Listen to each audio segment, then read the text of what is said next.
welcome to day 3 of writing, and we have been writing stories, things that have happened to us or things that we have done. Hopefully you have several stories written because you can write anytime during the day now. And I started a story on my own about Daniel's surprise birthday party the other morning.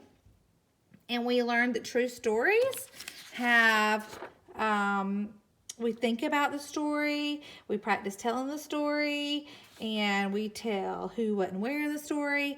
But yesterday, as we were writing the story, I was writing the story, we really made sure that we had speech bubbles, we had talking in the picture and the words, and we had pop-out words.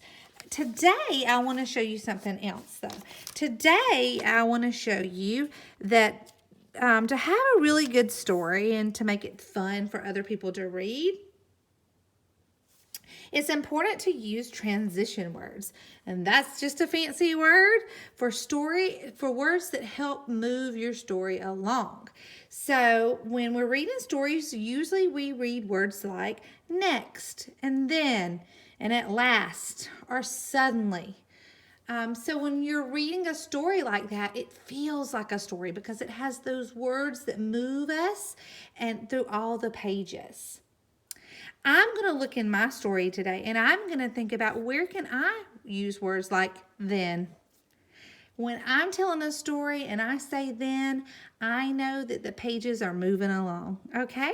So I already know that I have the pop-out words and speech bubbles, but today I'm going to work on using transition words. So the first thing we need to do is read through our story. I'm going to read through my story and I'm going to think about where could I put a word to help move our story along, okay?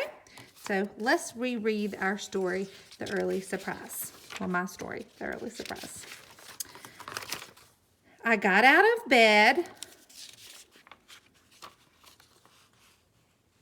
I got the gifts out of the car. I hung up the banner. I yelled at the girls, come down. We shouted happy birthday.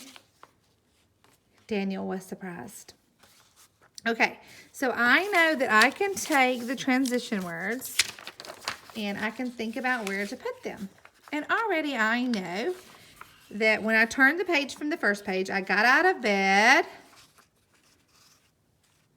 Then I can say, next, I got the gifts out of the car.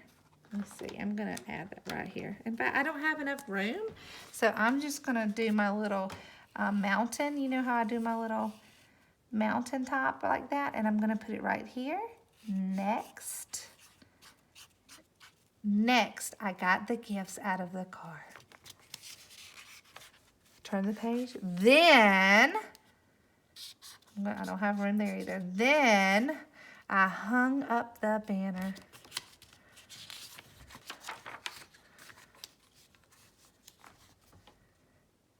I could say then again. Then, I yelled at the girls.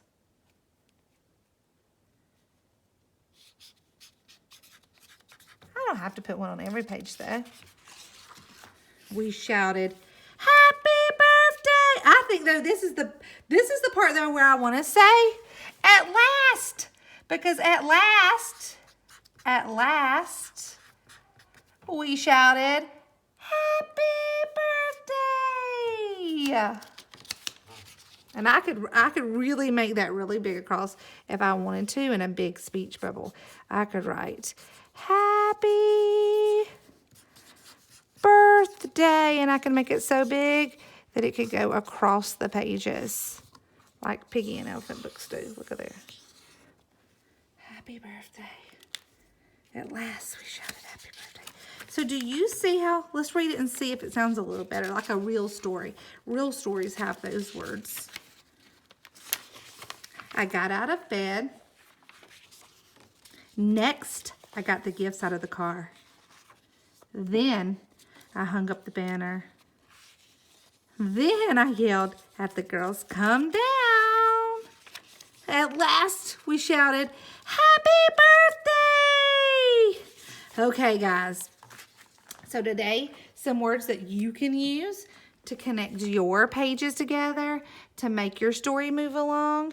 You could use next. You could use then. You could use at last. Oh, you know what else too? You could use finally at the end of your story, right? Finally. Those are some words you can add in your story to make your story move along. Okay, so today as you're going back into your story and you're reading and you're thinking about all the things that make a great story, especially a story that is fun to read and others want to read, you can think about adding words to make your pages move. Okay, off you go.